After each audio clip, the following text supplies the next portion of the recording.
Hello, my name is Stephen Moore. In the last video we installed and wired a WeatherReach controller link. Now it's time to enter the program settings so you can enjoy the benefits of climate-controlled irrigation. Controller link works with your existing sprinkler controller and needs site-specific settings to control the watering for your property. When you first powered up Controller Link, the home screen is displayed. There are 4 buttons to navigate the menus and make settings changes. The override button lets you prevent or allow watering. There are 6 steps in the setup process. Let's get started. To get to the main menu, press the right arrow button. Setup is a settings option, so press the right button again and one more time to select Setup. We first need to configure the internet connection. Press the right button, then use the up or down button to select Wi-Fi or wired Ethernet. For this example, I will choose Wi-Fi. Press Next. Press Next again to configure. Controller Link is now searching for available Wi-Fi access points. Use the up or down buttons to scroll through and find the desired access point. Press Save. Enter the passphrase for the selected access point. Use the up or down buttons to scroll through and find the required characters.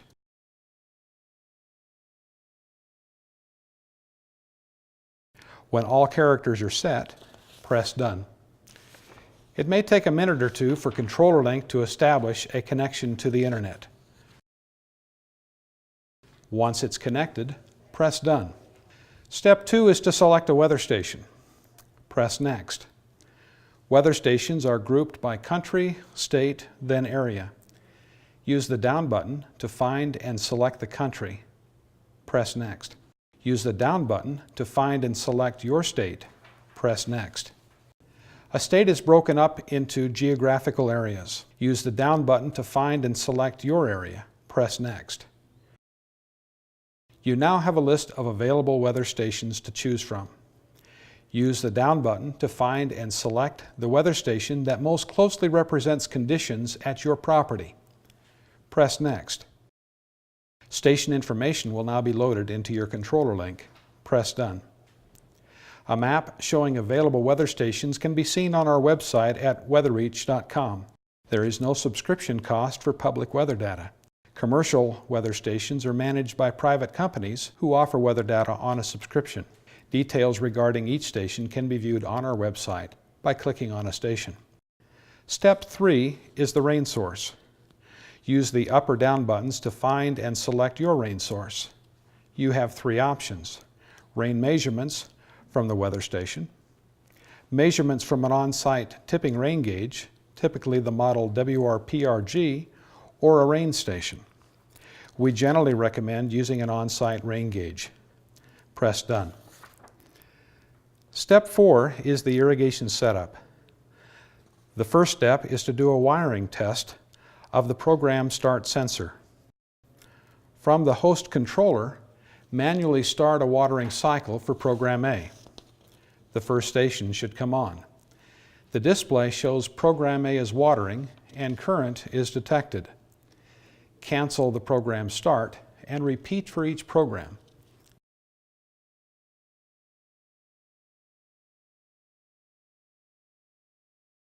Press Done.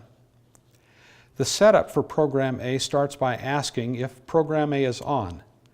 The other options are off or not used. Since I am using program A, press Next. The next setting is called Smart Control. Select Yes if you want Controller Link to manage watering. Press Next. For first-time users, the setup method I recommend is the Peak Season Estimator. You can review the user-defined option on your own. Press Next. Find and select the plant type being watered by program A. Press Next. Controller Link needs to know how many start times are set in the host controller. You may need to check the controller program. In our case, 3 start times are set for program A. Press Next. How many days per week is watering needed in the hottest month for program A? Often, peak season irrigation schedules are based on years of experience and closely meet landscape water requirements because it's obvious when plants aren't getting enough water. The problem is people tend to overwater because it's not as obvious when it's time to cut back. So in the peak of the season, how often do you typically water? For this example, we learned that the turf on Program A is watered 3 days a week during the hottest time of the year. So we will find and select 3 days per week. The next question is available days.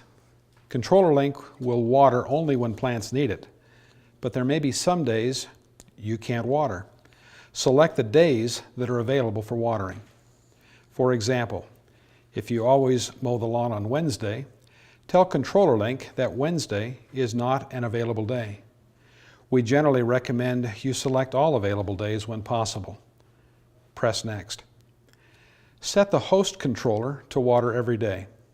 Controller Link will determine the best days to water. Program cycle start times and valve run times should be set in the host controller for the peak season schedule.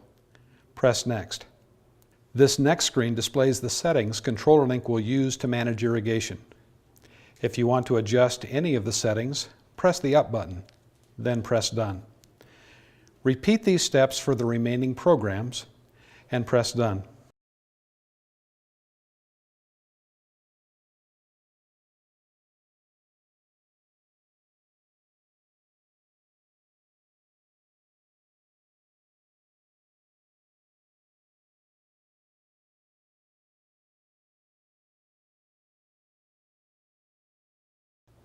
Step 5 is the weather interrupt settings.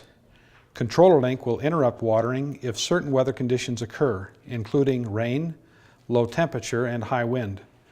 Review the settings, make changes as needed, then press Done.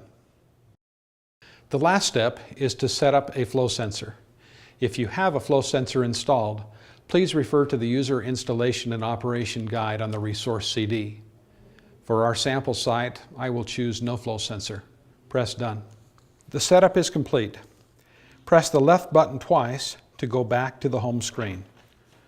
The home screen displays the current moisture levels. The default starting level is empty, which will allow watering tonight. To change the current levels, press the right button to get to the main menu. Then up to select moisture level. Adjust the current moisture level to synchronize the current level to conditions in the landscape. For this example, I know it watered last night, so I'm going to fill the bucket, as we call it. Remember, evaporation depletes moisture from the soil. Rain and irrigation replenish soil moisture. The result of the moisture balance is reflected in the moisture level. When the bucket is empty, meaning soil moisture has been depleted to the allowed level, watering is needed and the next watering cycles will be allowed. There are many other screens I could show you. I invite you to snoop through the menus to see all the options. You will find current weather conditions, irrigation logs, and many other helpful tools. Instructions on the inside of the door can be useful reminders. If you want to get into the advanced features, refer to the User Installation and Operation Guide on the resource CD. Monitor the condition of the landscape as Controller Link takes over the watering schedule. Don't be surprised if it doesn't water as often. This is normal. If you see a problem, you may need to tweak a setting here or there. If you need help, our phone number is on the inside of the door. I hope you enjoy your Controller Link. It is amazing to watch it in action. You will save money and sustain a healthy, beautiful landscape.